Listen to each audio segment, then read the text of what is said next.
Wednesday Night Rugby on Off the Ball. With Vodafone, main sponsor of the Irish rugby team. We all belong to the team of us. Now then, Wednesday Night Rugby with Mr. Keith Wood. Hello, you're very welcome. Good to talk to you. Good evening. How are you? Yeah, very well. So you're living the high life this week. Just golfing for 2 days in Adair. Whatever. You know, no biggie. It's just how Keith Wood's life is. Yeah, well, it was my life this week. Yeah, it was pretty extraordinary, I have to say. Pretty amazing stuff. Tough, mind you. Who were you with? I was with... my team was Michael O'Flynn and Charlie McCreevy and Justin Rose on the first day and Thomas Bjorn on the second day. And it was amazing, actually, extraordinary scenes, you know, with 40,000 fans. Michael O'Flynn got a hole-in-one on the 11th, which was just incredible. And Charlie McCreevy, I've never seen a guy putt like that in my life. 10 single putts yesterday, which was extraordinary. He couldn't seem to miss. It was like a wand. One of my abiding memories of Charlie McCreevy is after Kildare won a big match back in the 90s and he told the nation in RTE it was better than sex. Yes, cracking line. But he didn't use that line yesterday. Right, okay, good. We had an awful lot of fun with it, and it was kind of like family affairs. My wife was followed around with us. My eldest son was caddying for me. Michael's son was caddying for him. Charlie's family were around with him, and we had a haul. I mean, Justin Rose is a pure class act, and he was incredible. And I know Thomas Bjorn for about 20 years, and Thomas was just having a laugh the whole way around. It was tough, and it's interesting playing under that level of pressure with the amount of people that are there. So I have to admit, and we'll have to admit, to having the yips. I couldn't get my chipping right, but I could get it off the tee all right, but I was struggling. So it was a modified format, which made it an awful lot easier. So different people came to the table with different things, which was cool. But look, it was extraordinary. I don't know how much it raised, but it was an amazing occasion to be part of. Well, those greens are not greens to have chipping woes on. No, it's funny because it's set up, you have to attack, so you're guaranteed a par. That's the way the format is. So you're attacking for the pin. So you lose all sense of kind of flow in a golf game because you're like, normally you'd say, well, I hit it into the middle of the green, 2 putts to par, and I'm happy, but I don't have an awful lot of shots. So if there's not too many of those I could do, and there were nasty pin placements, and the second you go off, you're down in a swale about 20 feet below the hole, and little deft chips up and down. They weren't happening for me anyway, I can tell you that. So that part of my game crumbled under pressure. Interesting. Well, you won't take it personally, I'm sure, but I had a few hours down there, and I just went, I was not too concerned with seeing the celebrities play or most of the golfers play. I went straight for Tiger, and I stayed with Tiger, and he is, you know, the sun that everybody's orbiting. And I'm sure the Smurfett family, who I don't know at all, but I'm sure they won't mind me saying, some of them at times, I would say, struggled with the pressure of this bonanza, this circus around Woods. And then even if there wasn't the circus, which there basically was at all times, it was also quite difficult for them to hit a shot with Tiger Woods watching 3 feet away. So you could see the amateur struggle in that pressure cooker, which is thousands of people lining the fairways. Oh, look, sure, it was crazy. I did the draw actually on the Saturday night, so I pulled out that number, Sharon pulled it out to play with Tiger, and she didn't know that number equated to Tiger's name. And when we explained it to her, she nearly fell apart. So the idea that you were going to have everybody down there watching you, it's very daunting. And like I find it quite interesting. It was incredibly well set up, and it was very safely set up. But you still are hitting the ball down a tunnel of supporters, and that's fine actually for virtually every one of the games. But for Tiger's one, there might have been 15,000 down that tunnel. I mean, there's a lot of places for the ball to land outside the ropes that you didn't want it to, with people out there. So yeah, they loved it. They loved the opportunity to play with it, but it's a huge pressure. It's quite interesting. And when he hits, everyone starts moving, chattering, bustle. So, there's a real sense that you just hurry up and hit your shot. Anyway, these are first world problems. I'm sure they can get on with their lives and be okay. But an amazing bonanza, the whole thing. It was just the scale of it's extraordinary. It's truly extraordinary, and the crackdown that was amazing. The amount of golfing fans, sporting fans, and that poured through the gate. Were chatting. There was the most lovely atmosphere down there. It was just an awful lot of fun. You're kind of taking your time so you can take it all in, and like every 3 or 4 holes, you kind of stop and say, "Wow, look where we are! Look at this place, and look at all the people that are, because it's such a cracking course. And at different points, it opens up, and you can see a huge amount of the course. And it was like swarms of people, but it was amazing." We talk rugby. Yes. Overall impression from Saturday to kick things off. Overall impression was we started incredibly well. I thought we looked sharp. We looked focused. We looked very capable. New Zealand looked shell-shocked, which was really interesting. And I said, "Wow, this could go somewhere." This was something that was very interesting. And then on a couple of silly errors, things not exactly getting the bounce of the ball, it just changed. And it was funny because you want to try and pick on New Zealand. Now, they're never vulnerable in Eden Park, but you want to try and pick on them so that they doubt themselves a little. And one of the things that Ireland has done over the last few years is put and sow a seed of doubt in the New Zealand mind that they can lose these games, that they've, that this is something up until 2016 had never happened. They never had that doubt. So now, having lost a few times, that doubt is, you want to play on that as much as you can. What happened in that 11-minute spell removed all that doubt. And so that was really interesting. So they got their tails up and they went after everything. They were incredibly clinical. So when they had chances to take, they took them. If an opportunity arose, they seemed to convert it. And so for that, I think it was pretty amazing. I mean, I'd have been pretty grumpy with the amount of guys slipping, because it's a bit slippy there, but the guys weren't wearing the right studs because they kept falling over. So that's something that would just annoy me in a practical sense. But after that, I thought we came back in the second half. I thought we played pretty well, but pretty well under a huge amount of pressure when New Zealand weren't under pressure. And we looked tired then, because you want an awful lot of things to go right and you want an awful lot of things to stick, and they weren't sticking. So we were a little bit overrunning the ball. Our handling wasn't quite to hands, it was to shoulder.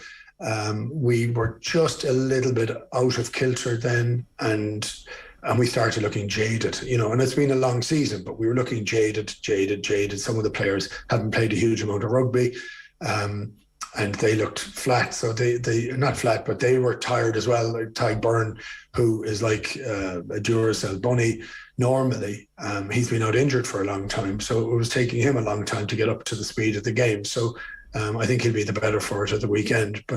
And there is always hope, I think, when you come on the back of it, because Dunedin is an unusual place to go and play. It's a quite a student town. It's a very different mindset down there. They're actually slightly anti-establishment. You could get the whole crowd shouting for you down there. It's one of those places that seems to be out of kilter with the rest of New Zealand, and the manner in which they blindly support their team. So I still hold out a level of hope for this game, because that's always an unusual factor. Is 42-19 a fair reflection on the game for you? You know what? I think it was, and we could have scored more. We were held up over the line, and look, the adjustment that's happened to the laws on grounding the ball over the line means you need to have that extra little bit of patience. Now, it's very hard to say that in the heat of battle, and very hard to say that when you've got 8 forwards trying to crunch you as you're going over the line. But the patience and accuracy at that stage just has to be paramount. And I'm not saying that we lost our patience, but the ball got knocked out. Those things stick, it becomes an awful lot closer. But I actually thought New Zealand coasted a little bit in the second half. They took an awful lot of what Ireland had and just dealt with it rather than going out of their way to attack more. And look, bearing in mind they hadn't played any games together, you're often trying to catch them in that first match. And I was very interested in the fact they played at Eden Park. That's a mark of respect, actually, because it's normally in Dunedin, the first game, and that's normally where they're very shaky. But I don't think they wanted to have anything shaky this time, and I thought that's why they went to the fortress that is Eden Park. But I think the result was, it was. Look, it's still a bit awkward. We still need guys to stand up a bit more. We still need to have a discussion around 10, and we still need to see what our depth chart is like. I think we're suffering a little because of COVID. I thought we were suffering a little because of some of the injuries. It's a hard place when you don't have a fully stocked bench to back you up. And look, every time we talk about depth charts, and we do this all the time, we do it at the start of the Six Nations or every year, Ger Gilroy and I will end up doing one of those sort of lists, who's in the depth chart in the front row, second row, back row, wherever we are. We often have decent numbers, but if we get a couple of injuries there, we're very light very quickly. We don't have 10 guys in each position. We may have 3 guys, 4 guys that are, some that are really good international, some that are really good guys in the pinch, and some guys that are on the extremes of that. So we get a couple of injuries and when we seem to suffer. So like, we'll see whether New Zealand can suffer or will suffer with it, because they've got some injuries this week as well into the second row. So that'll make a difference to them, whether their depth chart is quite up to it or not. I mean, we are massively exposed in the forwards now, are we not? And Bernard Jackman was writing about this the weekend, almost like institutionally, the RFU have taken their eye off the ball when it comes to producing props. And he was saying, well, Greg Feek for a time was in there and working on a national development plan, and subsequently to what extent he has been replaced is a question mark. And this is the culmination of really not prioritising this area, because without Porter and without Furlong, in so much as any testing, well, we go off a cliff. And like, when either of those two go down injured at the moment, everybody is holding their breath, because it's almost akin to the game. Well, it is, because some of the heavy scrummaging teams can pretty much dictate the game from one part of the field to the next if your scrum isn't working. And our scrum has been under pressure even with those players on it. And so it's one of those tough elements. Like, I know we've discussed this before, but Wales in the 80s and 90s had a club called the 66 Club, which was kids who they thought were going to be over 6'6", so that they'd play in the second row. So because that's one of the things you can't coach, you're either 6'6" or you're not. So they wanted to target as many of those players as possible. I've never understood why we haven't had that type of an idea, that sort of scrum academy, that we can start building up a lot of guys who'd like to be able to play there, because it's a unique skill set. You need to be fairly squat and big. So if you've got young kids that are going to go down that route, why not give them an opportunity to learn their stock and trade very, very early and do it at a heightened level? Look, I still think we have. It's not a criticism of our system. I think our school system, because we laud it all the time, but it generates, in Dublin in particular, huge amounts of talented, fit, guys that go to private schools. It's fantastic the amount of players that go in there, but we do need a blend of players from everywhere, because we want farmer types, and we want guys that have from the country. We want as many different types of people as possible, so we're looking for some pretty big hefty guys if we can get them at different stages. And it's one of the big things I have about Munster, but I have it about Ireland too. We can probably get more out of the system, and we rely on school system pretty much too much, I think. And it's what other things can we do? But that's a much longer conversation, and that's something that helps us for the weekend. But I mean, I'm nervous at times in the second row, I have to say, and or in the second row and front row, that our guys aren't actually big enough. that we don't have enough of guys that are in there. So a couple of injuries mean we get very lean, and a 5-match tour on a short period like this taxes every single element. Training sessions are not going to be long or hard, but they're going to be, focused to perform at the highest level. That pressure is a big thing. If you're losing on a losing battle in the scrum, it makes it very, very difficult. The breakdown has been much discussed by numerous observers as one of the key reasons Ireland lost that game. So Andy Farrell was speaking afterwards. He was pretty strong on this point, and he was saying we need some answers of what happened at the breakdown. We need some answers. He said there's a depth to a ruck and there's an entry to a ruck that we need confirming. Let's say it that way. Once it's confirmed, we'll get our act in order. So between the lines there, he doesn't feel it was refereed very well. There is no job, and you suspect with some Joe Schmidt fingerprints included, there is no doubt that the New Zealand team did a number on Ireland at the breakdown, legally and illegally, and such is life. I mean, they're within their rights to be illegal if you take the point. Yeah, that's an interesting way of putting it. Look, everybody's going to push it in terms of that element, and there are different interpretations. I would agree, actually, that some of I thought there was a lot of side entry, and that makes it very hard, very awkward. I thought there was a lot of lazy walking, almost through the ruck, but not really through the ruck, and kind of putting your hands up and say, who me ref, and walking back out the other side, slowing things down. But you have to deal with that, and you have to deal with that properly. If I was to be critical, and on one part for last weekend, I thought there was a constant load of noise at the ref.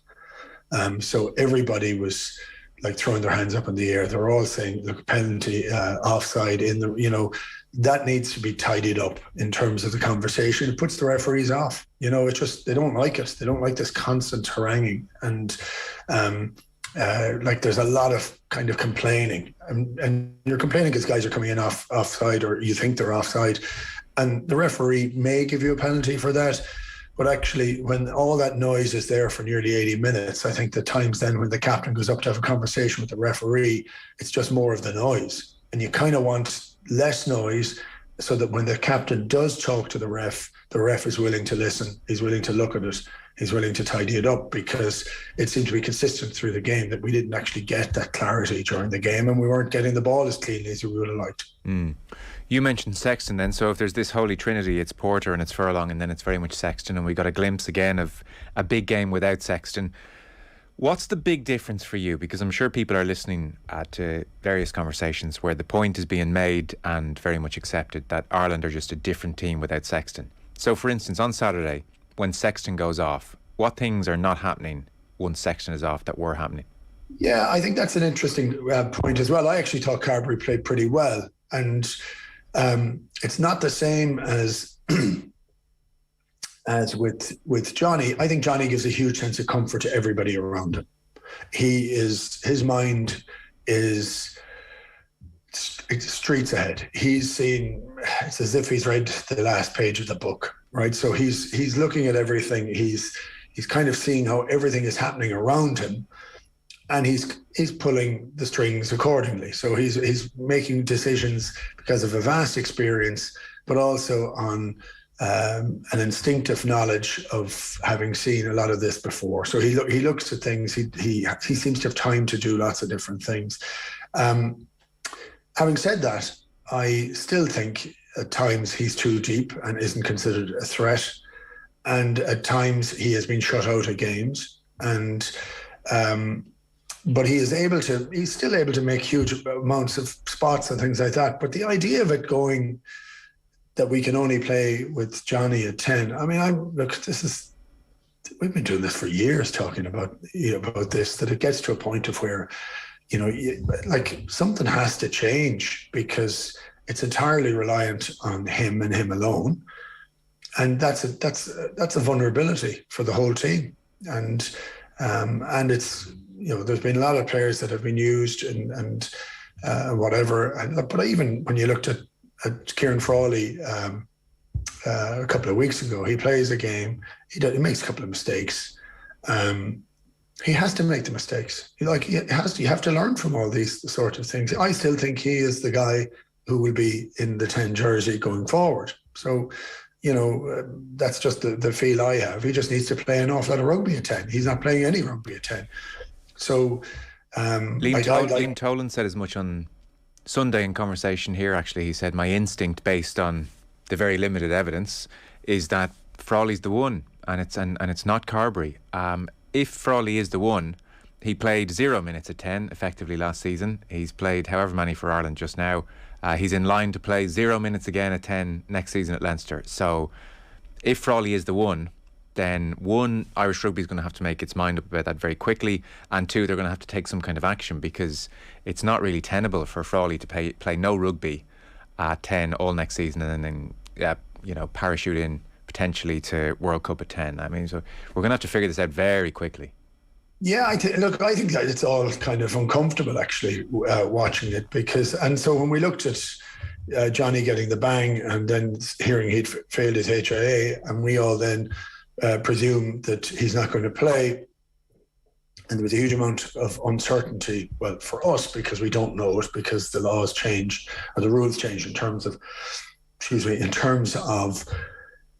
those new HIA protocols that had come in a couple of weeks ago to go out to 12 days. So we presumed he wouldn't play for 12 days, but we don't know all the ins and outs of it. So, but I was thinking, well, there you go. It's a great opportunity. I still think it's a great opportunity. I'd still think you try and bring other players on to play. So for me, we were looking at maybe having Frawley playing at 10 or Carbery playing at 10 and Frawley on the bench, and then Harry Byrne getting a chance to play next week against the Maoris. And that means you're getting a lot of use for the players, and you're beginning to see them under a high level of pressure.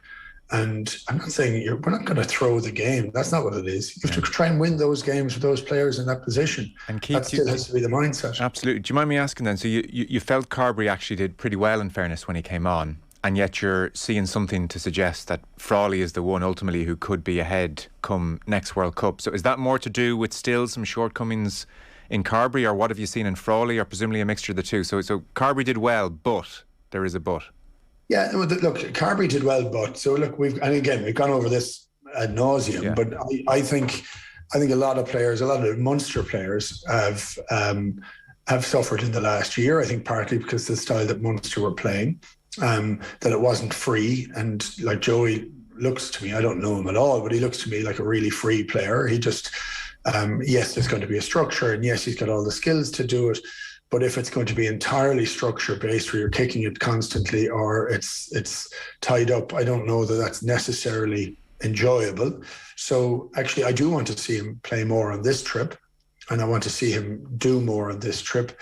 But we know that he's had frailties with injury. We know that his form hasn't been on fire. We have to see options. So a call comes out that Johnny gets injured, and we're then saying, well, who's next up? And with the guys that are down there, there's players that have been used and overlooked and haven't been brought again. So you've Burns, you've got Carty. I know he's injured at the moment. You have the possibility of Ben Healy and Crowley, but they're in the same place, that they haven't played a huge amount of rugby, but they're playing a bit. But you have to decide that we have players that are getting proper exposure to play, and you want to see what's going to happen down the line. And you'd like it for some of them to be robust, because so much depends on them, and you're looking to try and get as much game time in these guys as possible. Otherwise, you're thinking of what's going to happen in the future, but you're doing it without having any exposure in the present. Well, like these are conversations we were having 2 or 3 years ago, and we would have hoped that we'd have had a successor to Johnny, and that Johnny could be there, and we'd have somebody, he could play or not play, and it wasn't the end of the world, So we're just not there yet. No. So the players haven't quite got up to speed. They haven't got up to standard. I think Johnny is still the best 10. Yeah. And we need to be able to play matches to win matches now, but we also need to prepare for the future. And I just don't know that we're quite getting there with that at the moment. So the tricky thing in there is, if you think potentially it's Frawley, well, then he has to start, because we've often said about Joey Carbery, he hasn't had enough minutes. But by comparison to Frawley, Joey Carbery's had a lot of minutes. I mean, he started against France recently, started against Italy in the Six Nations, and numerous games in the past. Like, he is 27 years of age. So, I mean, if we think, geez, Carbery doesn't have enough minutes under his belt to go into World Cup, then Frawley certainly doesn't, and there aren't many opportunities left. So, I mean, that's a big sea change. If they think it's Frawley, they just need to give him every minute they can now, and then you're casting Carbery aside. Like, none of these seem overly satisfactory. But like, are you at a point where you'd say, I'm so convinced is a strong word, but take the point. I'm so convinced it is going to be Frawley. If that's the argument, then you have to put Frawley in for these two games, because he needs every minute he can get. I can't be that convinced because I haven't seen him play enough. Nobody has. Problem. And that's it. So actually, if you were asking me, I wouldn't. I would start Carbery on Saturday, and I would say, right, now you get your chance to lead it up in your the country of your birth, and you can go and play there and go very well, and you play 80. You don't have to play. You don't have to take him off if he's on and he's doing very well, and you can make that as a decision, and you have to make those calls as they come. But you could make a decision to take him off with 30 minutes to go and put Frawley on. Yeah. And we have to accept that fact, that we have to accept the fact that it's an experiment. Now, it seems like a crazy place to be doing an experiment, but like we have to make those changes at some stage, because it can't be that case. We can't have a game built around Johnny, and if Johnny goes off after 20 minutes, that there's no backup after it. And we've had a bit of that. But I still want to see Joey play more and play with a smile on his face, because I think he's got an awful lot of the skills. I know most people think he's a very good 15, and I think he is a very good 15. And yes, you could pick him at 15, but we've a shortage of 10s, so we need to try and get a 10, and it's a big issue for us. Where does taking a good beating come into Farrell's thinking? Like, so you say this is a bit of an experiment, and yet you would look at the game last weekend and say that it was pretty obvious the result was not in doubt early on, certainly by half time or early in the second half, and yet he left on those front row players, for instance. And I'm sure he would have been thinking, God, I'm going to need them in weekend two, but maybe another part of him is also thinking, I don't want them to put 60 on us here, because that's psychologically damaging. So, for instance, say he goes, experiments at 10, and it's Carbery and it's Frawley, and things really don't go well, and Ireland take a bit of a hiding. Does that leave a mark? Does that leave? Is that something that is important to avoid with the World Cup in mind, or can a team take a beating like that, understand it was for experimental reasons, and put it to one side? Yeah, I wouldn't even rise to that. I wouldn't consider ever going out onto a field with the idea of taking a beating. And I think you have to make those changes at some stage, and the players have to stand up to it. And look, I would say we could have scored another couple of tries the other day, and I think if we had a different interpretation at the ruck time, it could have been far closer. I actually think New Zealand would have beaten us anyway, so that doesn't hold too much. Like, this is not a freebie. We often use that conversation. This is a proper test in Dunedin. It's a great place to play, like a really, really great, my favorite place to play in New Zealand. And there's something exciting about going down there.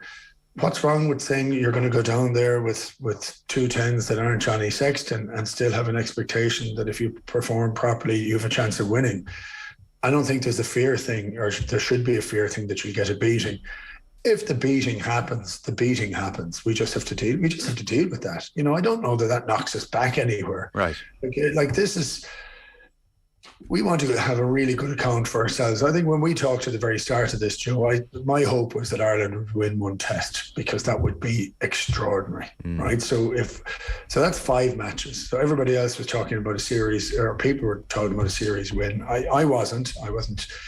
I don't mind losing the Maori matches, and I know that sounds kind of wrong, but there's lots of players who haven't played some really, really high, intense rugby. That's an incredible opportunity for them. This is something that will build our Irish team out as much more. We blood it as much as we possibly can, and to see what actually happens. I mean, if you go back to England in '98, they went on a truly humiliating tour to Australia, and then won the World Cup 5 years later, and with an awful lot of the players that were blooded on that tour in '98. So, look, there's always a plus because you get a chance to play at a higher level. So, but I wouldn't be comparing or presuming that you'd get a beating in this one. I would be presuming that it would be good enough for us to go, and this is the one for me. I had targeted from the start, right, that I think it's the game that Ireland can win. And yes, that would be a great thing to have on the CV, to have a win in New Zealand. And I actually think it would be unbelievable for the team, for the psychology that's required to go and do it, because it means that away from home, away from the Aviva, and we did win in America, but being away in a competition, we can have the capacity to win a big match, you know, a year and a bit out from a World Cup. I think that could be of great value. But I think the flip of it is, if we don't, I don't think it's of a huge amount of negative, provided that we blood enough of players. Okay. And that's the point. So that's, you know, that's for me. I think we're kind of getting to some of it, but like, I don't like the wailing and gnashing of teeth of the things as if it's a disaster. It's not a disaster. But we have talked for far too long about Johnny Sexton and his successor. I mean, we need the successor to stand up. So for that, I'd say there's probably a high level of frustration that we're not getting as many options playing at 10, and the 10s aren't playing as well as you'd like them to play, because you're not entitled to get the jersey. You have to work really hard for it, and you have to be playing very, very well for it. And we don't know who's like, if you ask now who is the successor, there's a group of about 5 or 6 who aren't at Johnny's level, and they're all in a group on their own. So that's where we're at. We sure are. One last point. Matt Williams on Monday felt Ireland's defence was pretty woeful, actually, against New Zealand. Did that jump out to you? I thought we lost a bit of shape. They were getting very fast ball and we weren't. We struggle if we don't slow the ball down. Our defensive line struggles. You also have different combinations that hadn't played too much with Joey that's back in there. And look, we know that Joey is a very talented player, but he's not he's not a great defending 10, not like Johnny Sexton is. So that sows a little bit of a seed of doubt in as well. So that part of his game has to up a lot. But I also thought we looked, when you're fatigued, it's just, under high levels of pressure, some of the skill sets drop. Yeah. And when things, like, it's amazing, a drop ball or an interception that goes the length of the field, when you're in attack, that can have a huge negative impact on you. And, you then know you're going to be there for another 2 or 3 weeks, and this is going to be hard, and you're hoping to get back into the game as quickly as you can, so you don't have that feeling for too long. So I thought we got a bit jaded, and the ball, some of the ball was incredible. I also would say Aaron Smith, he's truly, truly wonderful player. He's one of the best players who's ever played the game. His pass consistently hits the fingers actually of the players. I mean, it's extraordinary. It's not hitting the palm of the hand, it's hitting the fingers. It's absolutely perfect. But that array of passing that he had, skipping out 4 or 5 people, actually meant our defensive structure was put under huge pressure, and players were exposed far sooner than we would have expected. Right. That pass was long enough to get outside the edge of our forward defence, and it put a lot of players running against our back. So I think that was a huge factor in the game. He was getting the ball very, very quickly to him, and he was then bypassing the whole defensive forward structure with one pass. So, if you push that out a little bit more, spread them out a little bit more, then the gaps come in close. But that's one of the issues, and New Zealand are very good at dealing with that. They're good at a lot of things. They're very good at a lot of things. I mean, there's always a chance they get better as well in week 2. They kicked off a certain amount of rust. Yeah, look, they will get better. That's the other thing. Look, there was parts of our game I really liked. I liked the fact we went left and right a lot. It reminded me of the way New Zealand played in the first test against the Lions a few years ago. where they just went left, then they went right, or they went left, and it kind of punched holes and put the team under pressure at different times. Ireland did that very well. It's about the perfection of the passing for us, trying to get the ball to the hands, absolutely not to the shoulder. It's looking about, looking for any chinks that they have in there. And trying to tidy up some of our lineouts. So I thought we got some of our calls were wrong. Now, I was interested. New Zealand lost a few lineouts as well, but New Zealand are incredibly content to throw the ball to the front of the lineout. They want the ball. That's the thing that's infinitely important. The most important is to win the ball. Second importance is where in the lineout you get it. It's ideal if you get it off the back, because you can attack wide much easier, can really expose a defensive setup. But New Zealand don't seem to care about that. So if Ireland are stacked at the back, they'll throw to the front all day. They'll get the hooker to come around to pass to 9, to pass it wide. They'll get wide enough anyway. And I thought our calling at different times were in parts of the field where we wanted our lineout to be at the back or at the back middle, so that we could have a good attacking line shape off it. And it looked to me like New Zealand knew that and double teamed players in that spot. So then you're looking for a ball to be floated to hit the jump, on the jump, in between it. That's incredibly difficult. But the ball is paramount. Ireland need to have the ball. I still think we kicked it away too much. And there's a lot of kicking. New Zealand kick a lot, but they kick with an awful lot of purpose. I felt we kicked too often. Right. One last area to address is that of concussion and HIA. The protocol and the test itself very much up for discussion again. I think people are at this stage pretty au fait with what's happened over the last week. There was the Jeremy Loughman incident where New Zealand Rugby conducted an investigation and concluded that he shouldn't have come back onto the field. They have cited a gap in communications. They say player welfare is their number one priority. The gap in communications, it seems, is that there was no TV footage of Loughman exhibiting the signs of concussion on the field after he was hit, available to either the Irish medical team or to the HIA doctor. It was only at half-time when the Irish medical team first saw video footage of Loughman exhibiting the signs of concussion on the field, in which case that means there isn't even a HIA. You come off. It seems the HIA doctor and the Irish team didn't see the footage. They conducted the HIA. Loughman passed it. Read into that what you want as well. And he was back on the field until half-time when the Irish medical team saw the footage. Then Dave Heffernan, he was stumbling as well. Similar carry to Loughman. He was there was a consultation on field. He played on for another 2.5 minutes where he was scrummaging, cleaning and carried the ball as well. And then it seems the Irish medical team saw a video, sent it to the HIA doctor, who then got him off. And then there's Sexton, which is similar but different in so many ways. He did come off. He failed HIA 1. He passed HIA 2 a couple of hours later, and then after, I think it's 2 nights sleep, 2 sleeps effectively, he passed HIA 3. So he is past fit and ready to take the field on Saturday. And so now there's this odd pressure on Andy Farrell to go a step further than the medical practitioners are requiring him to go. And so that's I think an unfair decision on a coach to have to make. He wants to win the match, but then, Johnny Sexton is and his history has been much discussed. So different incidents and different individuals involved. Certainly we can say unequivocally what happened with the Loughman situation is just beyond unacceptable.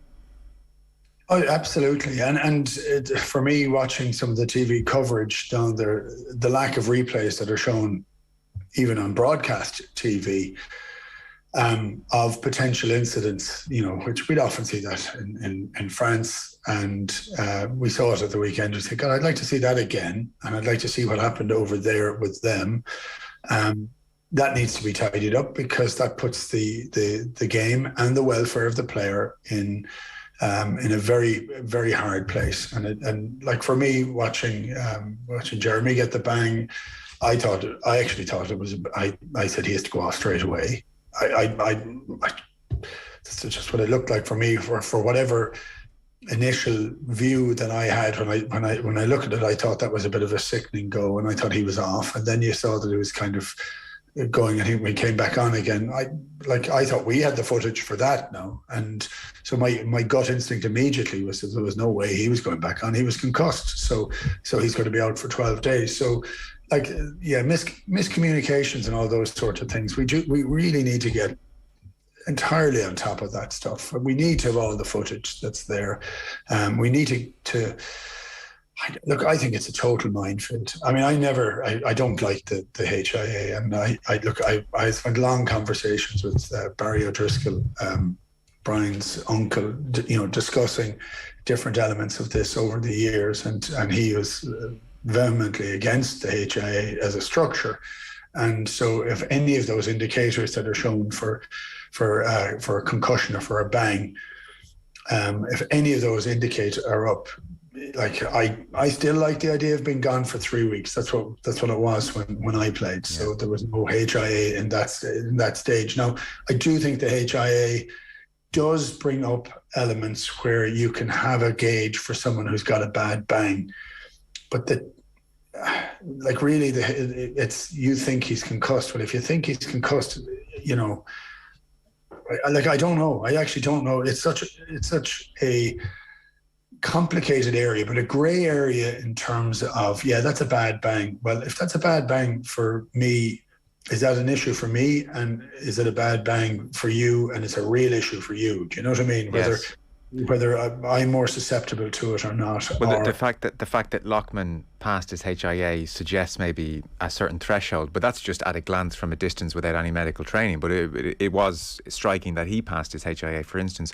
What about the Sexton issue now, which now falls on the shoulders of a coach in Andy Farrell to make a decision on Sexton? So he is, according to the medical practitioners, fit to play. Well, look, for me, the uncomfortable part of that was the uncertainty around the change in the protocol, the kind of lack of transparency of that. So this was like guaranteed to happen in the first week or second week after these protocols had changed, where you're going to get an incident where we don't know, because we don't know the total ins and outs of what they are. And we see it and we say, okay, he's gone. He's failed his HIA. That means he's obviously out for 12 days because he's got a history of concussion. But it isn't, because the protocols go for whatever it is that they've just gone and done. And look, there's a duty of care, but the duty of care is for doctors that are dealing with Johnny all the time, know him, and they can make that right call for it. So, you have to try and deal with it as it is. I don't know that it necessarily goes on just onto Andy Farrell's in terms of that. So he would take the advice that he should do, and to best for his player to look after him. Like, best for the player could be for no player to ever play. So it isn't exactly black and white. I would just take it in a totally different direction. I would take it as an opportunity to say, we're actually going with two different out halves. Yeah, you see, people have made that point and they've said, well, look, it furthers the argument to experiment with Carbery and Frawley. For me, I don't like that at all. Let's treat this as if this is a World Cup and there's a quarter-final on Saturday, and this has happened to Sexton and we've seen him fail HIA1. Now, in that instance, I would say it's almost certain that Johnny Sexton would play in a World Cup quarter-final on Saturday if he's past fit. Whereas here, there's a chance that, and I think it does fall on Farrell if he's been past fit. I think it falls on Farrell to say, oh, look, I'll just take him out of the fire line because, he's had history with this stuff and it's a bang, and, we'll just go better safe than sorry. And where does that end? Do you take him out of the third test? I don't know. And again, that's not going to apply at a World Cup where coaches really do want to win. So that leaves a very unsatisfactory feeling that this has happened to Sexton. He's failed HIA1 and then HIA2 and 3, and now the only person that's going to take him out really is the coach. Johnny Sexton's not going to take a step back, but I think it's the medic, Joe. I don't think it's the coach. Well, medically he's fine then. So the only person who's now going to take him out is the coach. Yes, but I don't think that that's his decision. Actually, I think if medically you're fit to play and the player wants to play, that's, you're making a judgment call because of people dealing with emotion from the other side. Yeah. If there is a medical reason for him not to play, he shouldn't play. That's the story. I suppose then the question is, and I should say, by the way, that for the radio audience, we have spoken to Dr. Barry O'Driscoll at 7:30, and we're recording here with Keith, so you haven't heard Barry O'Driscoll's opinion on this, for instance, nor have I. But for me, as a layman, it just brings the HIA, it calls it into question massively.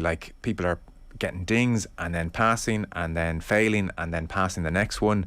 And like, you know, we've gone from 3 weeks out to 6 days out, which seemed to, you know, was one of the reasons Barry O'Driscoll resigned, because he felt, well, this is commercial. Like, you're doing this so players can get back for the game in a week. If there was 10 days in a week, it'd be 10 days.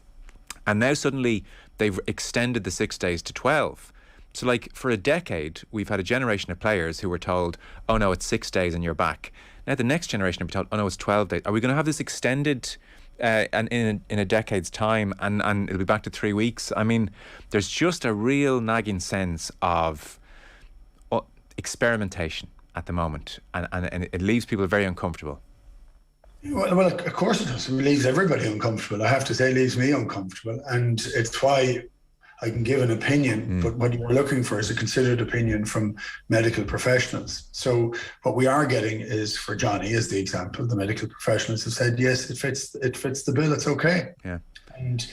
And you're getting with Barry, and again, I haven't heard Barry's view, but I know his views pretty well from all the conversations we've had, and he's against that side of it. And so there are decisions that have to be made. And look, there's a huge court case coming up in terms of players over the last 20 years that played and who've suffered from early onset dementia or rugby oriented collision dementia or CTE, which you can't actually diagnose until after you die, that's what makes it all incredibly tough. So it's trying to get that level of information that's up there and out there. I do think it's paramount to keep the safety right. And I do think this is an issue that impacts on teams all the time. For me, it just becomes an awful lot more simple just to go back to the 3 weeks, because it meant you were going to be protected. That was, and I know it's a business and I know it's entertainment and all that sort of stuff, but we don't want to be dealing with this. We don't want to be seeing players suffering the consequences of these tackles or these situations. Because as a final thought, you can relate to Farrell in this instance because he doesn't have medical training. He has been told by the medics, Johnny Sexton's fit, pick him. So now he's juggling that information, which in isolation means a straightforward decision, as in I can play Johnny. But there's a general atmosphere, given what happened to Lockman and to a lesser extent Heffernan and Sexton. So there's a heightened scrutiny on this decision now, which is going to have to come into his thinking. What do you think he should do? Well, I said what I think he should do, but I have it separated away from the concussion idea in itself, or from the HIA in itself. I would say pick the two other players because that's the right thing or maybe the right thing for Irish rugby. In my opinion, we need to see players play under pressure. Johnny, that's more because we need to see them play. Say it's a World Cup quarter final or a bigger game. No, the principal point. I do take your point. Yeah. I would say if he's fit to play and he's been deemed fit to play by the doctors and by everything that goes in within there, I think that's the decision. I wonder whether if he decides, well, look, I've decided I'm not going to do it because the sentiment around is now guiding my decision. Yeah. And even though you're fit to play and the doctors say you're fit to play, I'm standing you down because I think it's better for you. I mean, I don't know that that's the decision to make. Yeah, I know. I really don't. And I wonder, like, what would Johnny's reaction be to that? When because the level of frustration he has for every conversation we have about concussion with him anyway. And but what could his reaction be in saying, well, you're turning down proper medical advice? I don't know. It's incredibly difficult. I think it's an incredibly difficult area. I'll be listening now in a while for Barry because I want to hear his side of the argument, and I'd like to see, those arguments.